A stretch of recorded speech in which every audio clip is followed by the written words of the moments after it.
क्या आपको पता है कि एक ऐसी स्ट्रैटेजी अवेलेबल है जिसे यूज़ करके आप किसी से कोई भी काम करवा सकते हो। अगर आपको किसी से कोई चीज़ चाहिए तो वो हासिल कर सकते हो। और इंटरेस्टिंगली 90% लोगों को इसके बारे में कोई आइडिया ही नहीं है।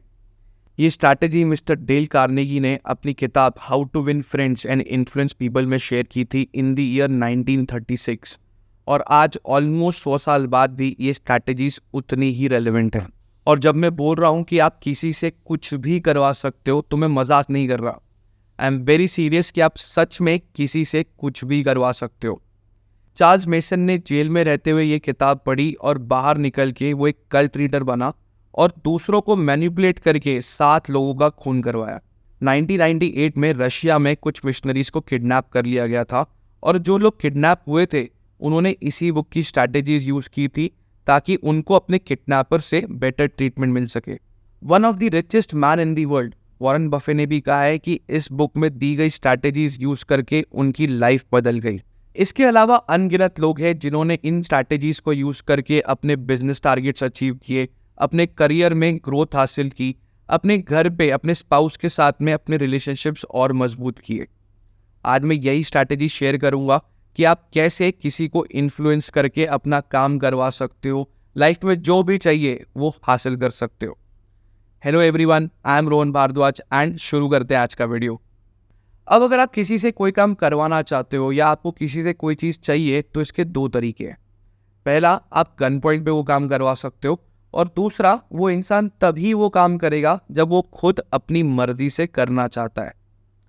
अब यहाँ पे जब मैं गन पॉइंट बोल रहा हूँ तो इसका मतलब सच की गन नहीं है। ऑब्वियसली अब जब किसी के सर पे आप गन लगाओगे तो वो काम ज़रूर करेगा, लेकिन यहाँ पे गन पॉइंट का मतलब है किसी को डरा के उससे काम करवाना। जैसे माँ बच्चे को थप्पड़ के डर से मजबूर कर देती है पढ़ने के लिए, बीवी आग दिखा के पति को चुप करा देती है, बॉस सैलरी और इंक्रीमेंट के डर से काम करवाता है। बट इन रियलिटी डर से काम तो हो जाता है बट अच्छा काम नहीं होता। माँ के डर से बच्चा बुक तो उठा लेता है बट दिमाग कहीं और ही होता है, अपने ख्यालों में खोया होता है। बॉस बेमतलब मीटिंग में डांटेगा, जलील करेगा। इससे बचने के लिए लोग फेक मीटिंग रिपोर्ट करते हैं, बड़ी बड़ी पाइपलाइन कमिट कर देते हैं कि सर चिंता मत करो, टारगेट हो जाएगा। उनका सोचना होता है कि डेली कौन गाली खाएगा, हर दिन कौन जलील होगा। जिस दिन टारगेट नहीं करेंगे उस दिन एक ही साथ में सारी डांट खा लेंगे, और जिस दिन पानी सर के ऊपर से चला गया तो कंपनी से रिजाइन करके चले जाएंगे। तो बेसिकली डर से कभी अच्छा काम नहीं होता और लोग वही करते हैं जो उन्हें करना होता है और उसके बाद में जस्टिफिकेशन की स्टोरी देते हैं या फिर किसी और को ब्लेम करते हैं। कितने सारे आदमी हैं जो खुद दोस्तों के साथ पार्टी प्लान करते हैं और फिर घर लेट पहुंच के बोलते हैं कि बॉस ने रोक लिया था, मजबूरी थी, क्या करता, बैठना पड़ा। तो ये एक ह्यूमन साइकोलॉजिकल फैक्ट सबको पता होना चाहिए कि लोग वही करेंगे जो उन्हें करना है। अब क्वेश्चन ये है कि हम इस इंफॉर्मेशन को कैसे यूज कर सकते हैं। अब अगर आप चाहते हो कि कोई इंसान वही करे जो आप उससे करवाना चाहते हो तो आपको उसके अंदर एक ईगर वांट क्रिएट करनी होगी वो काम करने के लिए। मतलब उसके दिमाग में ये आइडिया डालना होगा कि वो खुद अपनी मर्जी से ये काम करना चाहता है। इट्स लाइक जब एक दोस्त दूसरे दोस्त को बोलता है कि अरे तू ये काम नहीं कर सकता, और दूसरा दोस्त उसको ईगो पे ले लेता है और वो काम भले कितना ही बेवकूफ़ी का क्यों ना हो वो ज़रूर करता है। हम सब ने ये किया है। हमने बोला है अपने दोस्त को अरे तू पेड़ पे नहीं चढ़ सकता, अरे तू दीवार से नहीं कूद सकता, और वो बेवकूफ़ कूद जाता है। इस लाइक जब हम बच्चों को बोलते हैं कि आप मुझसे पहले ये दूध का ग्लास नहीं ख़त्म कर सकते, और फिर वो एकदम गट करके वो दूध पी जाता है। अभी आप बोलोगे कि ये बच्चों पे दोस्तों पे तो ठीक है, लेकिन ये अपने बॉस पे, क्लाइंट पे, बीवी पे, पति पे कैसे काम करेगा। सो द क्वेश्चन इज कि कैसे आप किसी के अंदर एक तीव्र इच्छा जगा सकते हो कोई काम करने के लिए। मतलब वो जो इंसेप्शन मूवी में हुआ था वो कैसे करोगे। इसके लिए आपको सामने वाले के पर्सपेक्टिव से सोचना होगा कि उसको क्या चाहिए और फिर उसी के बारे में बात करनी होगी। Mister Henry Ford, the founder of Ford motors, ने कहा है the secret of success is in the ability to get the other person's point of view. मतलब अगर आप दूसरे के नज़रिए से देख सकते हो, सोच सकते हो, तो ही आप सक्सेसफुल बन सकते हो। लेकिन किसी दूसरे के पर्सपेक्टिव से सोचने में एक छोटी सी प्रॉब्लम है, और वो प्रॉब्लम ये है कि 90% ऑफ द टाइम हम सब लोग सिर्फ अपने बारे में ही सोचते हैं और कभी किसी दूसरे के पर्सपेक्टिव से सोचने की कोशिश भी नहीं करते। हमें ऑफिस में इंक्रीमेंट चाहिए, प्रमोशन चाहिए, हमें ये भी चाहिए कि हमारा बॉस हमसे रिस्पेक्टफुली बात करे, लेकिन हम में से कितने लोगों ने ये सोचा है कि टारगेट अचीव करने के अलावा मेरे बॉस को या मेरे मैनेजमेंट को मुझसे क्या एक्सपेक्टेड है। सिमिलरली एक रिलेशनशिप में भी हम सबको पता है कि हमारे बॉयफ्रेंड, गर्लफ्रेंड, बीवी, पति को हमसे कैसे बिहेव करना चाहिए, उन्हें क्या बोलना चाहिए, क्या नहीं बोलना चाहिए, मेरे बर्थडे पे, मेरी एनिवर्सरी पे मेरे लिए क्या स्पेशल करना चाहिए। जब भी हमारा कोई आर्ग्यूमेंट होता है उनसे, हम सबसे पहली चीज़ क्या बोलते हैं कि इतने साल हो गए तुम्हें मेरे साथ में और अभी भी तुम्हें ये बात नहीं पता। लेकिन हम में से कितने लोगों ने जेन्युइनली कोशिश की है हमारे पार्टनर के पर्सपेक्टिव से सोचने की? क्या हमको पता है कि हमारे पार्टनर को हमसे क्या एक्सपेक्टेड है, हमें उनसे कैसे बिहेव करना चाहिए, कैसे बात करनी चाहिए, उन्हें कैसे रखना चाहिए? और ये प्रॉब्लम सिर्फ घर पे नहीं, ऑफिस में भी, बिजनेस में भी ये सेम चीज़ होती है। कितने सारे सेल्स वाले हैं जो ज़िंदगी भर एवरेज परफॉर्मर बन के रह जाते हैं और उनको ये समझ ही नहीं आता कि वो क्या गलत कर रहे हैं।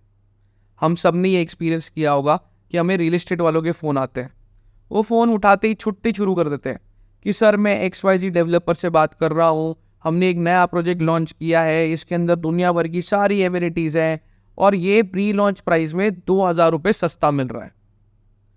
कुछ लोग आपको थोड़ी सी ज़्यादा रिस्पेक्ट देते हैं और वो ये पूछते हैं कि क्या आप प्रॉपर्टी में इन्वेस्ट करने की सोच रहे हो, और अगर आपने हाँ बोल दिया तो अगेन वो सेम स्टोरी शुरू कर देते हैं। बट वो ये नहीं पूछते कि आपको क्या चाहिए, कहाँ चाहिए, आपका बजट कितना है। जो लोग ये क्वेश्चन पूछते हैं उनका बिजनेस हमेशा बहुत अच्छा होता है। और इसके पीछे एक बेसिक साइकोलॉजिकल फैक्ट है, all of us want to buy things but we don't want to be sold anything. मतलब हम सबको चीज़ें खरीदना तो पसंद है, पर हमको ये नहीं पसंद कि कोई ज़बरदस्ती हमें कोई चीज़ बेचने की कोशिश करे। और मेजॉरिटी सेल्स वाले यही गलती करते हैं, उस सामने वाले की बात नहीं सुनते, उसके पर्सपेक्टिव से चीज़ों को देखने की कोशिश नहीं करते। वो मीटिंग में जाके सिर्फ अपने प्रोडक्ट और अपनी सर्विस की बातें करते हैं कि मेरा प्रोडक्ट कितना अच्छा है, मेरी कंपनी कितनी महान है, मुझे कितना सारा एक्सपीरियंस है, आपको मुझसे ये प्रोडक्ट क्यों लेना चाहिए। और ये सिर्फ सेल्स वालों पे नहीं बट हर इंसान पे इक्वली वैलिड है।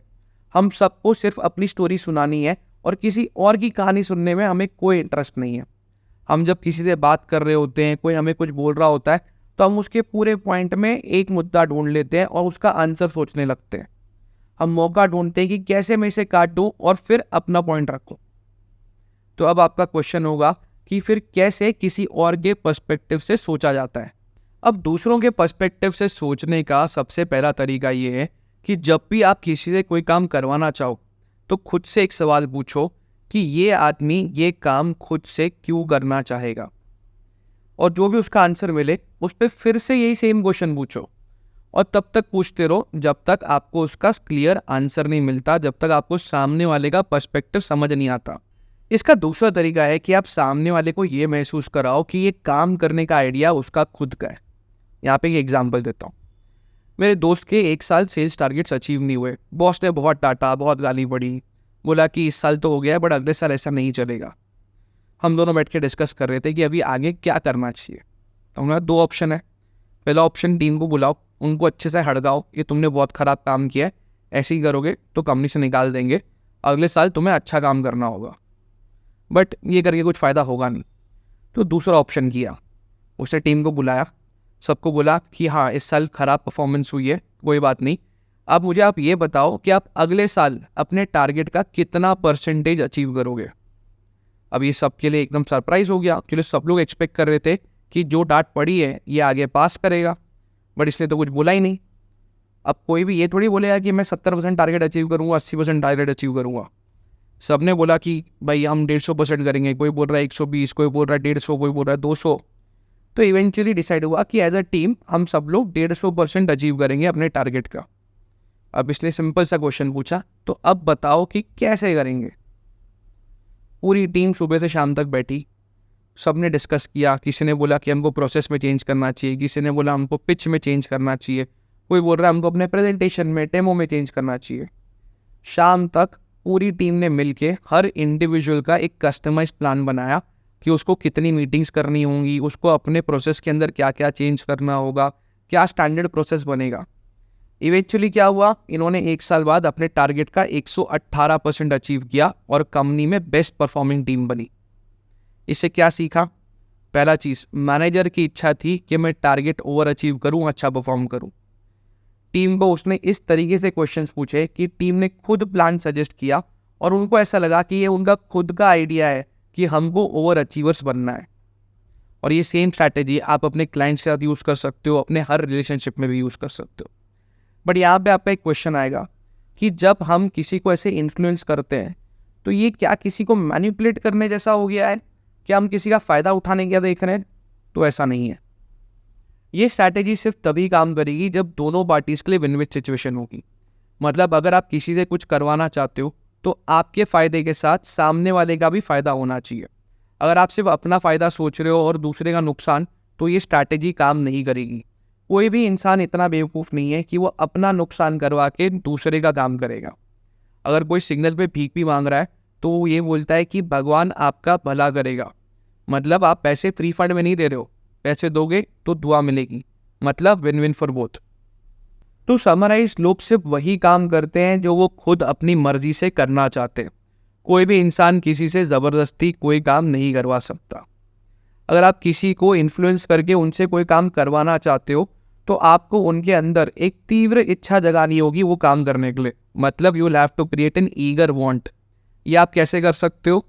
पहला, उनके पर्सपेक्टिव से सोच के कि वो ये काम क्यों करना चाहेंगे, और दूसरा, अपना आइडिया ऐसे प्रेजेंट करके कि उनको लगे कि ये उनका खुद का आइडिया है और वो खुद अपनी मर्जी से ये काम करना चाहते हैं। ये स्ट्रैटेजी हर इंसान के साथ काम करती है, हर सिचुएशन में काम करती है। सिर्फ एक ही कंडीशन है कि दोनों पार्टीज के लिए विन विन सिचुएशन बननी चाहिए, अदरवाइज कोई भी आपकी बात नहीं मानेगा। So now we know all about how to influence anyone to get your work done. I hope आपको आज का वीडियो यूजफुल लगा होगा। अगर पसंद आया है तो प्लीज़ इसे लाइक कीजिए, अपने फ्रेंड्स, फैमिली, कलीग के साथ में शेयर कीजिए, and do share your feedback and your experience in comment box. और अगर आप एक स्ट्रॉन्ग पर्सनैलिटी बनना चाहते हो, अपनी लाइफ को ट्रांसफॉर्म करना चाहते हो, then please subscribe to my channel and press the bell notification, क्योंकि मैं इसी तरीके से और नॉलेजेबल वीडियोस बनाता रहूँगा। That's all for today, signing off. I am Rohan Bhardwaj. Take care, have fun.